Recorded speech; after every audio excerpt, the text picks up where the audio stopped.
मे रोजी देऊळ बंद 2 हा चित्रपट प्रदर्शित झाला. पहिल्या दिवशी 3 कोटींची कमाई. पहिल्या शो पासूनच लोकांची गर्दी होती. पण आजचा चौथ्या दिवशीचा जो कमाईचा आकडा आहे तो पाहून अक्षरशः बॉलिवूडमधले निर्माते देखील हैराण झाले. सुरुवातीला वाटलं होतं की स्वामी समर्थांचा चित्रपट आहे म्हणून भक्तांनी गर्दी केली. पण अचानक चौथ्या दिवशी एक चमत्कार घडला की ज्यानंतर सिनेमांमध्ये थिएटरमध्ये जाणाऱ्या लोकांची गर्दी दुप्पट झाली. या चित्रपटाने अगदी काही तासातच बॉक्स ऑफिसवर इतिहास घडवला. एक सीन, एक असा प्रसंग या चित्रपटातला ज्यामुळे सगळे रेकॉर्ड मोडले जाणार आहेत. या एकाच प्रसंगामुळे प्रेक्षक अक्षरशः वेडे झाले.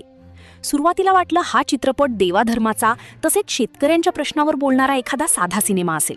आणि बऱ्याचशा शेतकऱ्यांच्या प्रश्नावर बोलणाऱ्या चित्रपटांची स्टोरी रडकी असते. पिक्चर सुरू होतो, 15 मिनिटांपर्यंत लोकांना बोर व्हायला सुरुवात होते. पण 16 मिनिटांपासून स्टोरी अशा पद्धतीने फिरते की ज्यामुळे अक्षरशः प्रेक्षक दोनदा हा पिक्चर पाहायला जात आहेत. खरं तर जेव्हा स्वामींची भूमिका करणारे मोहन जोशी यांनी त्यांच्यासोबत झालेल्या चमत्काराची माहिती काल रात्री दिली आणि त्यानंतर तर सगळीकडे हाऊसफुलचे बोर्ड पुन्हा एकदा झळकायला लागले. सगळ्यात मोठा रेकॉर्ड या पिक्चरने मोडलाय.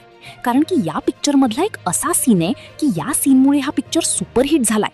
मग नेमका कोणता आहे तो सीन की ज्याच्या जोरावर हा पिक्चर बॉक्स ऑफिसवर धुमाकूळ घालतोय? प्रवीण तरडेंनी या चित्रपटात नेमका काय चमत्कार केलाय की प्रेक्षक थेट थिएटरकडे खेचले जात आहेत? मग नेमकं काय आहे असं या चित्रपटात? कोणता आहे तो सीन ज्याने चौथ्या दिवशीच रेकॉर्ड मोडले? आणि सर्वात महत्त्वाचं म्हणजे अभिनेता मोहन जोशी यांच्यासोबत खऱ्या आयुष्यात नेमका कोणता चमत्कार घडला ज्यामुळे अचानक चौथ्या दिवशी थिएटरात प्रेक्षकांची गर्दी थेट दुपटीने वाढली? काय आहेत या चित्रपटाचे सकारात्मक आणि नकारात्मक पॉइंट? चला जाणून घेऊया आजच्या या व्हिडिओत संपूर्ण सविस्तर माहिती. 2015 मध्ये देऊळ बंद नावाचा एक सिनेमा आला होता ज्याच्यामध्ये एक नास्तिक विचारसरणीचा सायंटिस्ट देवाचं देऊळ बंद करतो आणि शेवटी साक्षात स्वामी समर्थच प्रकट होऊन आपल्या चमत्काराने त्याचे डोळे उघडतात. हा सिनेमा त्या काळात प्रचंड गाजला होता. पण तब्बल 11 वर्षांनंतर म्हणजे 21 मे 2026 रोजी देऊळ बंद 2 हा सिनेमा प्रेक्षकांच्या भेटीस आला. या चित्रपटाची मार्केटमध्ये प्रचंड हवा निर्माण झाली होती. सगळीकडे याचीच चर्चा ट्रेलर आल्यापासूनच सुरू झाली होती आणि गुरुवारी हा चित्रपट थिएटरात रिलीज झाला. पहिल्या दिवशी गर्दी होणार, पहिल्या दिवशी चांगली कमाई होणार हे तर सगळ्यांनाच ठाऊक होतं. पण 72 तासानंतर अचानक असं काय घडलं? काय मोठा चमत्कार झाला? मोहन जोशी ज्यांनी स्वामी समर्थांची भूमिका पडद्यावर जिवंत केली त्यांच्या वैयक्तिक आयुष्यातला काय चमत्कार समोर आला की ज्यामुळे कमाईचे सगळे जे आकडे आहेत ते एकदम गगनाला भिडलेत? खरं तर नीट पाहिलं तर चित्रपटाची जी सुरुवात आहे ती खूपच शांत आणि गंभीर अशा वातावरणात होते. सुरुवातीला पहिल्या 15 मिनिटांत आपल्या महाराष्ट्रातल्या गरीब शेतकऱ्यांची दयनीय अवस्था, कर्जाचा भला मोठा डोंगर, कोरडा दुष्काळ या जळजळीत गोष्टी पडद्यावर मांडल्या गेल्या आहेत. रोज आपल्या महाराष्ट्रामध्ये 10 पेक्षा जास्त शेतकरी आपली जीवनयात्रा संपवतात.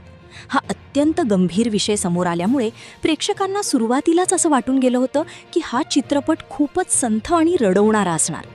काही लोकांना तर ट्रेलर पाहिल्यावर जे वाटलं होतं त्यापेक्षा खूपच वेगळं आणि विचित्र वाटू लागलं होतं. पण पिक्चर अगदी 16व्या मिनिटाला जेव्हा पोहोचतो तेव्हा या चित्रपटात एक अंगावर काटा आणणारा टर्निंग पॉइंट येतो जिथून संपूर्ण गोष्टीचा बाजच एकदम पालटून जातो. विज्ञानाची भाषा बोलणाऱ्या आणि देवाला न मानणाऱ्या एका आधुनिक विचारांच्या पात्राची सिनेमात एंट्री होते आणि तिथून पुढे विज्ञान विरुद्ध भक्ती असा एक मोठा थरारक संघर्ष सुरू होतो. प्रवीण तरडेंनी या गंभीर विषयाला अचानक इतकं खिळवून ठेवणारं आणि मनोरंजक बनवलंय की प्रेक्षक आपल्या जागेवरून ढिम्म हलत नाहीयेत. चित्रपटाच्या 30व्या मिनिटाला जेव्हा संपूर्ण गाव एका मोठ्या संकटात सापडलेलं असतं तेव्हा पडद्यावर साक्षात स्वामी समर्थांच्या रूपात दिग्गज कलाकार मोहन जोशी यांची दणक्यात एंट्री होते.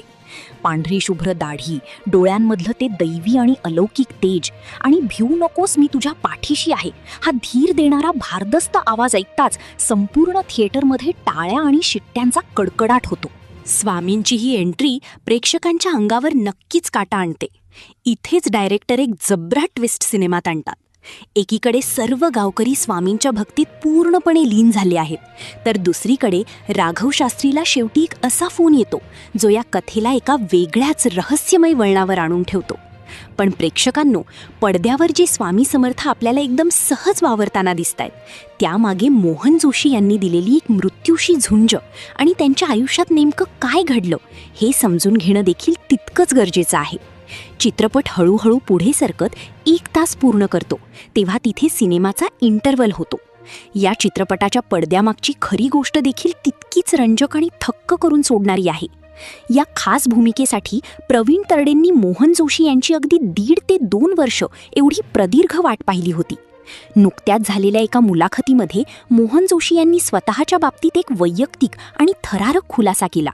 ते म्हणाले की हा पिक्चर मला करायचाच नव्हता. 5 वर्षांपूर्वी धर्मवीर चित्रपटाच्या सेटवर काम करत असताना मोहन जोशी यांना अचानक पॅरालिसिस म्हणजेच अर्धंगवायूचा एक तीव्र झटका आला होता.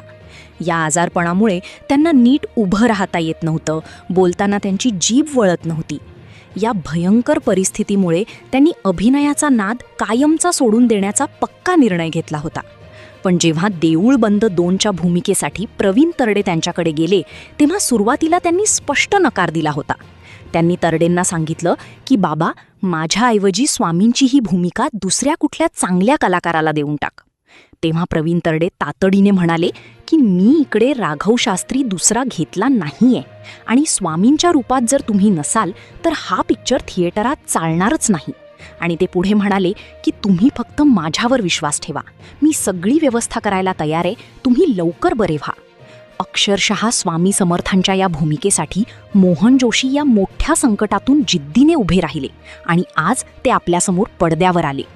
आता मध्यांतर इकडे चित्रपटाचा होतो आणि चित्रपट इंटरव्हल नंतर त्याचा दुसरा भाग सुरू होतो. इथे कथेचा ट्रॅक पूर्णपणे बदलतो. चित्रपटात एका गरीब शेतकऱ्याचा अतिशय थेट काळजाला भिडणारा एक संवाद आहे. भाषण करणारं महाराष्ट्रात लय आहे, तू फक्त भाकर दे. हा डायलॉग आजच्या व्यवस्थेवर चपखल चपराक मारतो. या भागात एक मोठा जबरदस्त सीन येतो, ज्याची सध्या सोशल मीडियावर प्रचंड चर्चा रंगली आहे. आणि या एकाच सीनमुळे हा जो चित्रपट आहे तो बॉक्स ऑफिसचे सगळे रेकॉर्ड मोडीत काढणार. आता खरं तर सिनेमात एक असं गाव दाखवलंय जे गाव भीषण दुष्काळाने होरपळून निघालं होतं. विहिरी पूर्णपणे कोरड्या पडल्या होत्या. सावकार गरीब शेतकऱ्यांची जमीन जप्त करण्यासाठी गावात येतात. नेमक्या त्याच वेळी स्वामी समर्थांच्या भक्तीच्या ताकदीने आणि गावकऱ्यांच्या एकजुटीने तिथे एक महाचमत्कार घडतो. हा मोठा रणसंग्राम आणि त्या पार्श्वभूमीवर वाजणारं बॅकग्राऊंड म्युझिक इतकं ताकदीचं आहे की थिएटरमधील लहान मुलांपासून ते वयोवृद्ध माणसांपर्यंत प्रत्येकाच्या डोळ्यात पाणी येतं आणि अंगावर शहारे येतात. भक्तीच्या या अनोख्या पैलूने प्रेक्षकांच्या मनाला एक खूप मोठा आणि सुखद दिलासा दिला आहे. बाहुबली किंवा पुष्पासारख्या मोठ्या सिनेमांमध्ये जी भव्यता असते तसाच काहीसा मनाला भिडणारा अनुभव हा चित्रपट आपल्याला देऊन जातो. काही चित्रपट समीक्षकांचे असे म्हणणे आहे की यामध्ये शेतकऱ्यांच्या प्रश्नांवर जे उपाय दाखवले आहेत ते आजच्या काळाचा विचार करता थोडेसे फिल्मी किंवा कल्पनेच्या पलीकडचे वाटू शकतात, कारण आजकाल आपल्या प्रेक्षकांना अगदी वास्तववादी गोष्टी पाहण्याची सवय झाली आहे. व्यावहारिक पातळीवर विचार केला तर खऱ्या आयुष्यातील शेतकऱ्यांच्या समस्यांवर हे उत्तर कदाचित पूर्णपणे लागू पडणार नाही, पण तरीही श्रद्धा आणि विश्वासाच्या नजरेतून पाहिल्यास हा प्रसंग प्रेक्षकांना अगदी खिळवून ठेवण्यात नक्कीच यशस्वी ठरतो. सामान्यतः चित्रपट संपताच अनेक जण घाईघाईने थिएटर बाहेर पडतात, पण इथे गोड गुपित दडलेले आहे. अगदी शेवटी काय होतं तर एक महत्त्वाचा फोन येतो. हा फोन थेट राघव शास्त्रींना जातो, जे त्यावेळी अमेरिकेत असतात.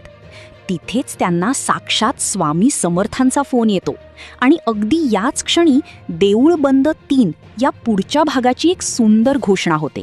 त्यामुळे हा प्रसंग चुकवू नका. आता या चित्रपटाच्या काही जमेच्या बाजू आणि काही सुधारणा वाव असलेल्या गोष्टींवर आपण नजर टाकूया. सगळ्यात मोठी जमेची बाजू म्हणजे आदरणीय मोहन जोशी सरांचा अभिनय. पॅरालिसिससारख्या गंभीर आजारपणावर अतिशय धैर्याने मात करत त्यांनी साक्षात स्वामी समर्थांची भूमिका ज्या ताकदीने साकारली आहे ती मनाला स्पर्श करून जाते. त्यांचा हा सहज अभिनयच या सिनेमाचा खरा आत्मा आहे. दुसरी जमेची बाजू म्हणजे प्रवीण तरडे यांचे दिग्दर्शन. त्यांनी व्यावसायिकता आणि भक्तीची सुंदर सांगड इथे घातली आहे. स्नेहल तरडे यांच्यासह सर्वच कलाकारांनी आपल्या भूमिका अतिशय प्रामाणिकपणे आणि चोखपणे पार पाडल्या आहेत. चित्रपटाची गाणी आणि पार्श्वसंगीत मनाला सुखावणारं आणि अंगावर काटा आणणारं आहे. आता काही अशा गोष्टी जिथे थोडीशी सुधारणा होऊ शकली असती. काही चमत्काराच्या दृश्यांमध्ये VFXचा दर्जा आणखी चांगला करता आला असता, कारण काही ठिकाणी ते थोडे कृत्रिम वाटते. तसेच मध्यांतरानंतर चित्रपटाची लांबी थोडी जास्त जाणवते, ज्यामुळे कथेचा ओघ काही काळ संथ झाल्यासारखा वाटू लागतो. आजच्या व्हिडिओत आपण देऊळबंद 2 या चित्रपटाचा एक थक्क प्रवास पाहिला. हा चित्रपट केवळ मनोरंजन म्हणून न पाहता त्यातील गांभीर्य समजून घेणं हे अधिक गरजेचं आहे. एका बाजूला विज्ञानाचा अहंकार आणि दुसऱ्या बाजूला आतंक व्यक्ती, या दोन्ही गोष्टी दिग्दर्शक आणि तरुणाईच्या पद्धतीने समोरासमोर आपला आहेत. त्या अनुभव खरं संघावर काटा काढणारा आहे.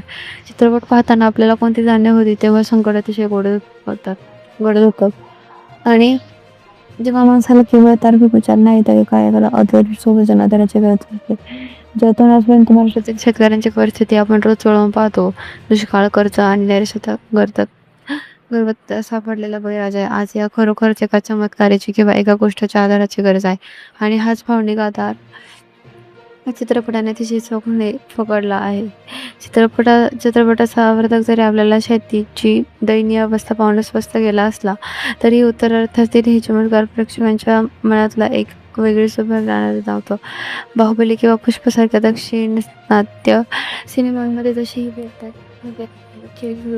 खेळवून ठेवणारी प्रसंग असतात, अगदी तसंच बहुतेक किंबहुना त्यातून अधिक थेट बाजाराला भेटणारा अनुभव या चित्रपटाने मराठी प्रेक्षकांना दिला आहे.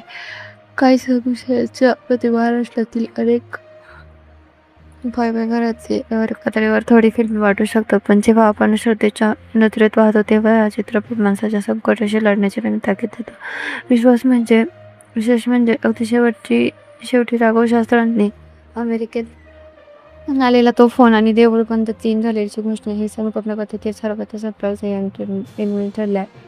मी पुढच्या भागासाठी बेचून पुनर्निर्माण करते. आता मला तुम्हाला मनापासून एक अतिशय महत्त्वाची गोष्ट विचारायची आहे. या चित्रपटात दाखवलेल्या विज्ञान वेळी किंवा फक्तीचा थरथरक संघर्ष तुम्हाला वैयक्तिक पातळीवर किती घेतला किंवा चित्रपट शेतकऱ्यांच्या प्रश्नावरचे उपाय आहे ते दाखवले आहे की याच्या वास्तविक जगात कितपत लागू शकते. तुम्हाला काय वाटतं या चित्रपटातील कोणता प्रसंग तुमच्या काळजाला सर्वात जास्त भिडला आणि मोहन जोशी सरांनी साकारलेली स्वामींची भूमिका तुम्हाला कशी वाटली? तुमचे विचार तुमची म्हणजे मत खाली कमेंट बॉक्सने केले कळवा. तुमचे विचार आमच्यासाठी तर प्रेक्षकांसाठी अत्यंत मोलाचे आहे, कारण तुमच्या कमेंट्समुळे या विषयावर एक उत्तम चर्चा वाढू शकेल. चला तर मग लगेच कमेंट्स बॉक्स उघडा आणि तुमची वोट मांडायला विसरू नका. धन्यवाद.